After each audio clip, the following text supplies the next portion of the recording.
Hey, you guys. This is Tree. This is Travis Greer. And I just thought I'd make a little quick video about how things would be if I lost everything. Because there's one thing that I do know that if I have experience with anything, it's being in tight situations where you have to figure everything out. I'm 41, so let's just say that I lost everything that I have right now.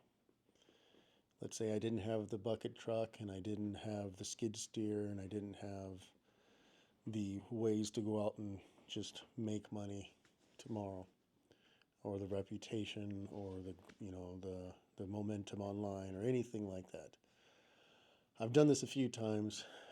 Last time I did it was, well, it was 5 years ago, I guess, when I got here to Idaho. But I'd say the number one thing that I would be doing was accepting the fact that there was nothing else to do other than start at the bottom.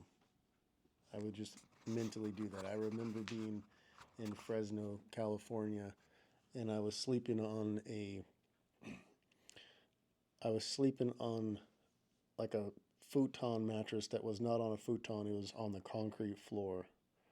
And I remember there was mice, maybe even a rat or two, and it was just a very hard situation because I felt more than at the bottom because I had a son with me, and and it was just hard, spiritually, physically, even just emotionally. Everything was just kind of on top of me. So what I did then is what I would do now. It would be no different.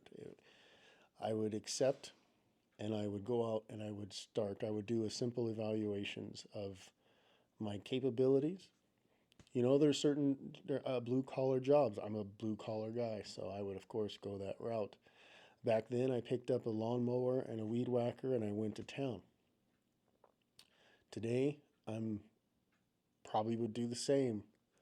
But let's say landscaping and tree work. Let's say I didn't have those abilities. I mean, I don't have wouldn't have the bucket truck, and let's say I don't have gear. I would probably go to window washing. I would try to start a few businesses and I would just hustle them like crazy. I would just put all kinds of time into this. And really, it's the entrepreneur skill. I would choose one or two things. It would be window washing.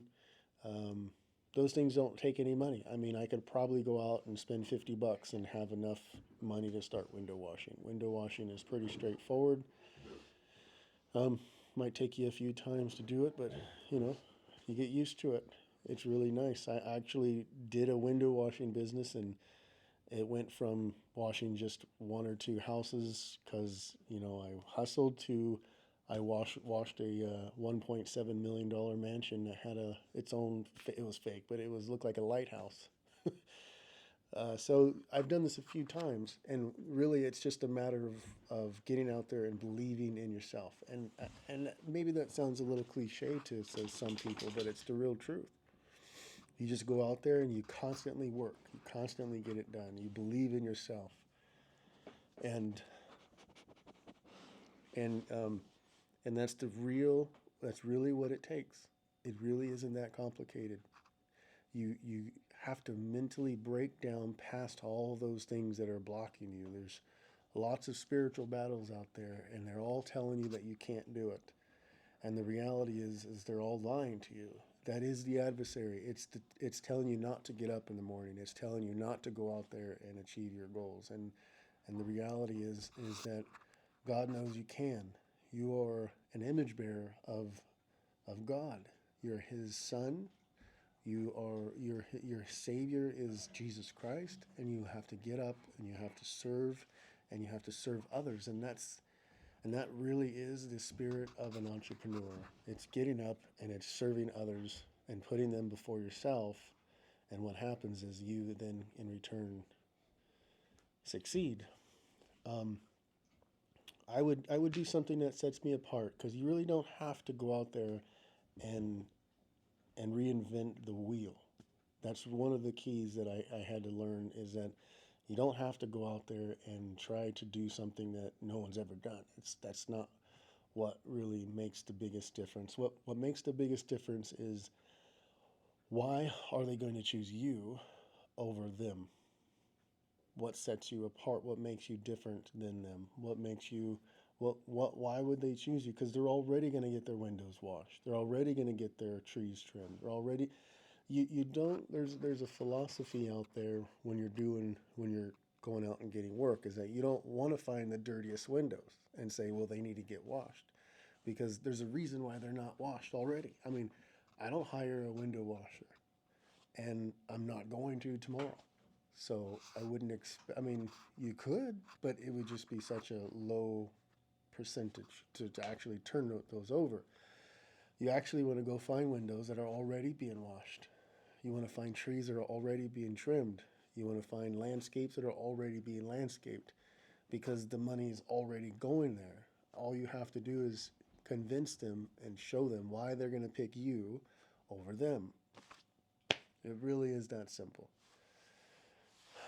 So, boots on the ground. I mean, I've had lots of success selling flyers. I mean, passing out flyers. It really doesn't, in my opinion, it doesn't have the highest percent. But if you have nothing to do, that is something. It will get you something. Um, I would start the momentum right now.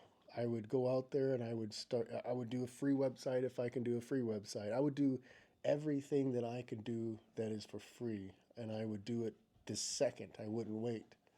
I would start a logo. I would at least begin to do everything that wasn't stopping, that wasn't immediately stopping me this moment.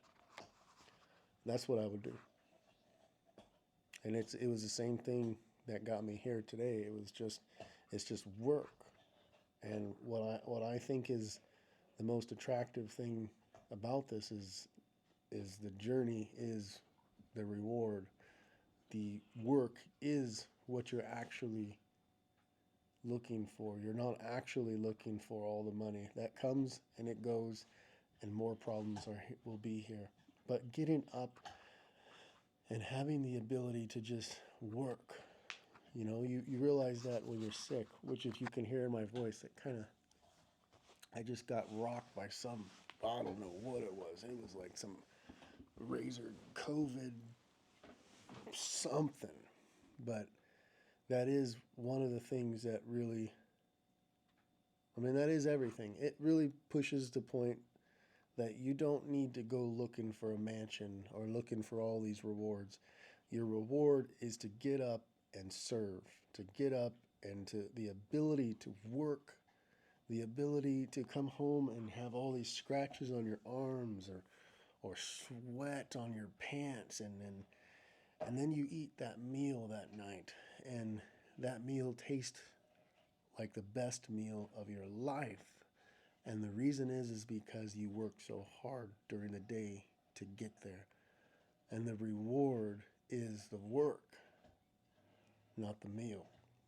The reward is the work, because without that feeling of I'm doing something, the meal wouldn't be anything.